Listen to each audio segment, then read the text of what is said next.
There are moments in life that can only truly be described as dichotomies. My life revolves around them. Every day, every moment of my life, I am concentrated with sadness and saturated with happiness.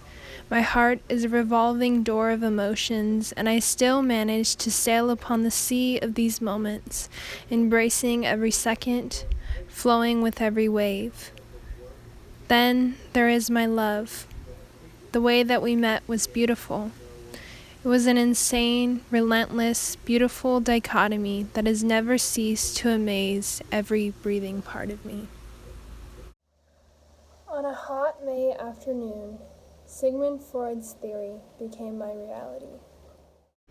The chance of me having my first boyfriend be everything I had hoped him to be disappeared as I said my goodbyes and tried not to look back at the person who had manifested into my father, with his special accommodation of emotional abuse. For the majority of our relationship, the mediational theory had been used in its fullest effect. Every time I saw this guy, I was hit with the sensation of fear of inadequacy and complete autonomy. I froze when I saw him and I didn't know how to react, so my response kicked in. In this case, my boyfriend is dangerous, and therefore I feel afraid. The first few weeks were pitiful. I felt many lows. I cried for a loss that never cared for me. I wrote letters I'd never send, and then I cried some more. Over the weeks, the tears slowly dried, and by Father's Day, I found a book at Barnes & Noble that seemed to hold the answers. The book was called The Gaslight Effect, and I read it everywhere. I highlighted the pages, laughed at the lines I related to, I read through every example, and praised the author with my thoughts.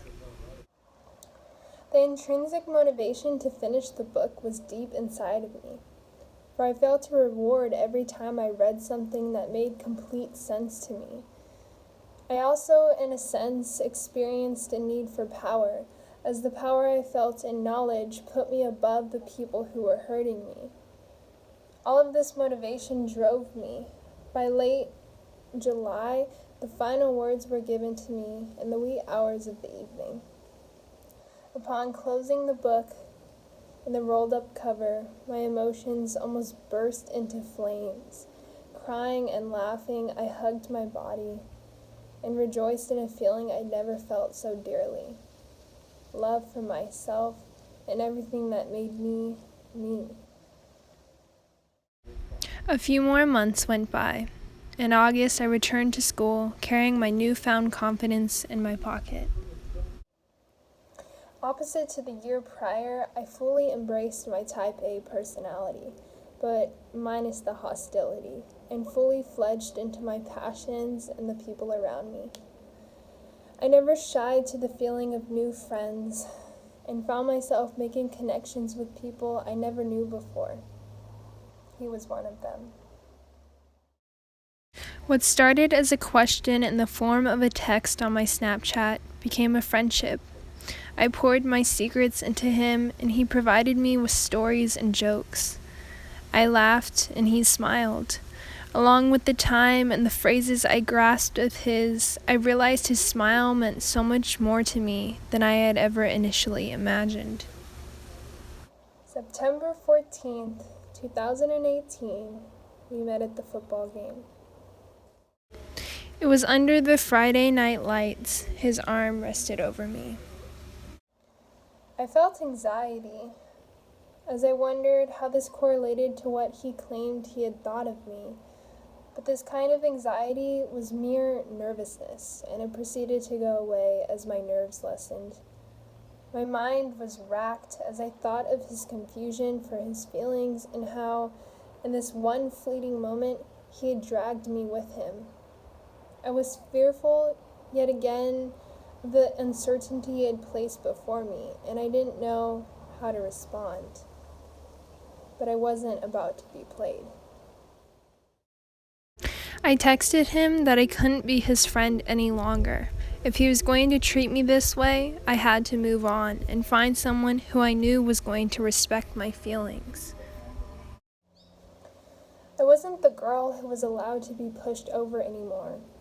I had made significant progress in therapy, had realized many of my negative thoughts through the Gestalt approach, and had really been maintaining a more optimistic viewpoint of my life. That's when he called me. He told me he felt very strongly, but he didn't want to mess up what I have in front of me.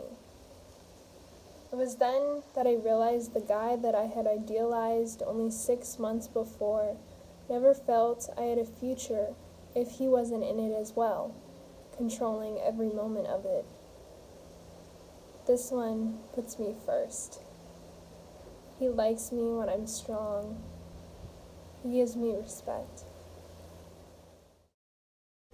I am a dichotomy. I go through these stages. My life is a revolving door of emotions, but he holds me steady. I broke the cycle of abuse, and within it, I found him. I will forever thank this dichotomy, and I will forever thank the wonders of psychology.